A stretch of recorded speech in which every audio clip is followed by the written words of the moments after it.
Give us your first drinking buddy. So kind of you to let me lead off as if that's not what always happens. Kyler Murray is my first drinking buddy of 2024. And I'm going back to the well here because I went back. I sometimes do this just to curiosity's sake, if nothing else, to see who these guys were last year, the year prior. And back in 2022, I also had Kyler Murray as my drinking buddy, but I'm Mhm. ready for a bit of a revenge tour here. So last year, obviously, he was hurt the majority of the season, didn't come back until week 10. So, in terms of draftability, there was none for Kyler Murray. But if you picked him up off of waivers deep into the season and had faith, you were rewarded because when he came back from that injury, immediately looked great as a fantasy asset.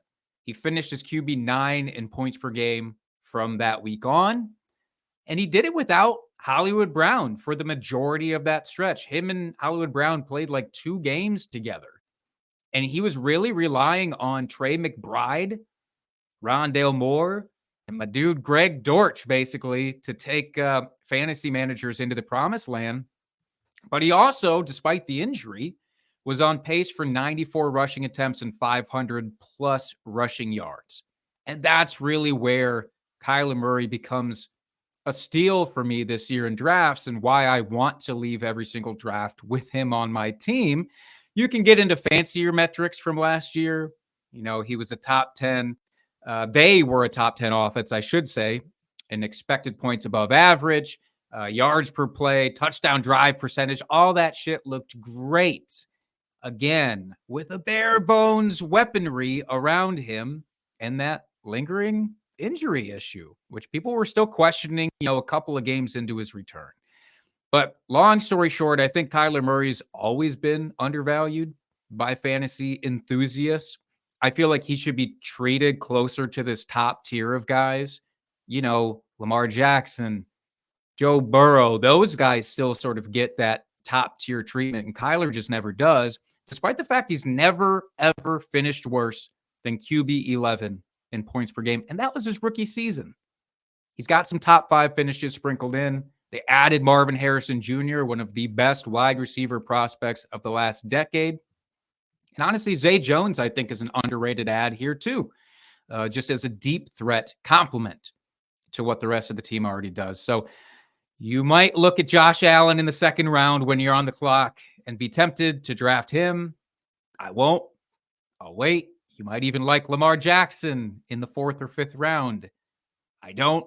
I'll wait. I will wait until Kyler Murray is there. You can still get him. He's going off the board as QB 10 right now. I'm gonna do it everywhere that I can.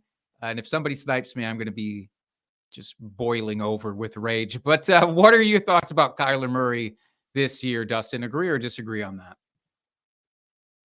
I agree 100%. I think he is a sneaky value.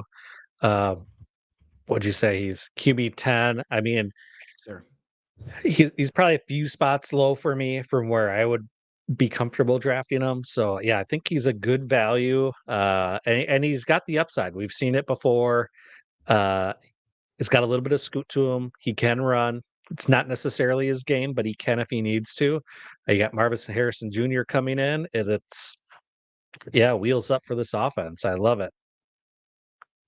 I would say it is his game. I think it's disingenuous to call this man's ability scoot worthy. I think he's a tier up from scoot worthy. You're lumping him in with some of these other jokers that we talk about, like Russell Wilson, and I won't have it. He's got more scoot to him than that, certainly.